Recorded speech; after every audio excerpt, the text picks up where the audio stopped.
บรรดาท่านที่เคารพและนับถือปฏิบัติตามกฎหมายว่าด้วยสภาประชาชนการแขวงฉบับเลขที่ 65 ทับ สปส ลงวันที่ 10 ธันวาคม 2015 มาตรา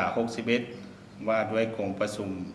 สมัยวิสามัญของสภาประชาชนการแขวงมติคณะประจำสภาประชาชนแขวงฉบับเลขที่354 ทับ ค ปจค ลงวันที่ 27 มิถุนายน 2025 ว่าด้วยการดำเนินของประชุมสมัยวิสามัญเทื่อที่ 1 ของสภาประชาชนแขวงชุดที่ 2 และผลสำเร็จการดำเนินของประชุมสมัยวิสามัญเทื่อที่ 1 ของสภาประชาชนแขวงชุดที่ 2 ในวันที่ 10 มิถุนายน 2025 ในมื้อนี้ข้าพเจ้า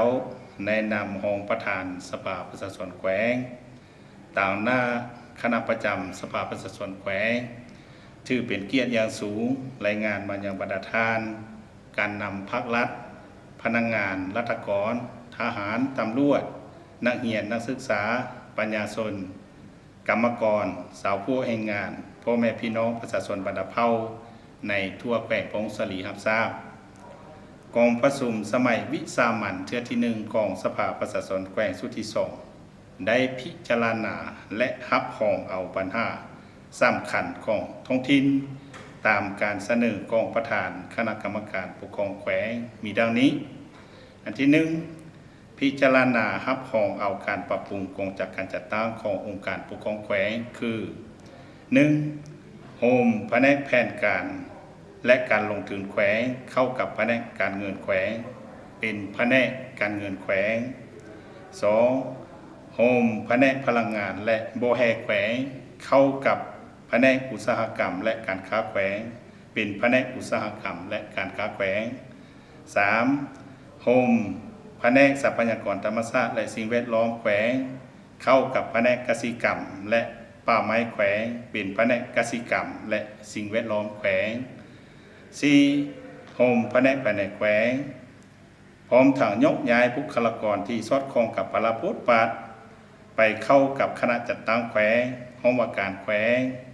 แผนกการอื่นที่เกี่ยวข้องตามแผนกการใส่ตั้งที่มีการปรับปรุงอยู่กระทรวงองค์การ 5. โอนเวียกงานแถลงข่าวพร้อมทั้งยกย้ายบุคลากรออกจากแผนกแถลงข่าววัฒนธรรมและท่องเที่ยวแขวงไปขึ้นกับคณะโฆษณาอบรมแขวงเปลี่ยนชื่อแผนกแถลงข่าววัฒนธรรมและท่องเที่ยวแขวงเป็นแผนกวัฒนธรรมและการท่องเที่ยวแขวงสำหรับเวียกกงจักละเอียดคะแนนการของแต่ละแผนกที่ทึกยกโฮมโอนจะไปขึ้นกับภาคส่วนใดนั้นแม่นให้ปฏิบัติตามกงจักขั้นศูนย์กลางที่ได้รับรองตามการตกลงของขั้นถึง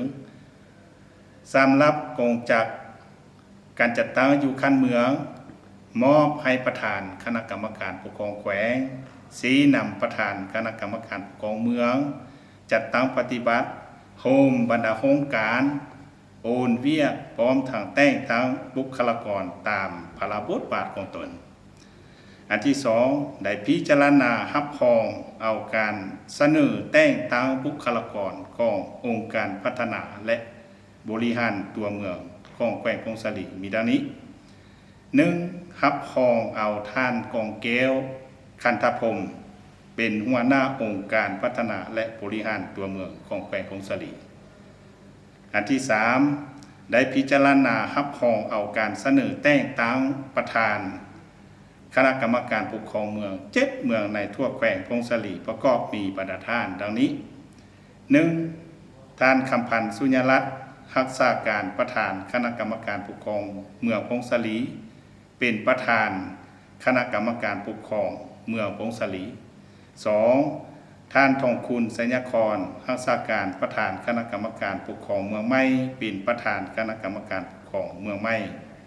3. ท่านคำไลสุทธิพรรักษาการประธานคณะกรรมการปกครองเมืองขวาเป็นประธานคณะกรรมการปกครองเมืองขวา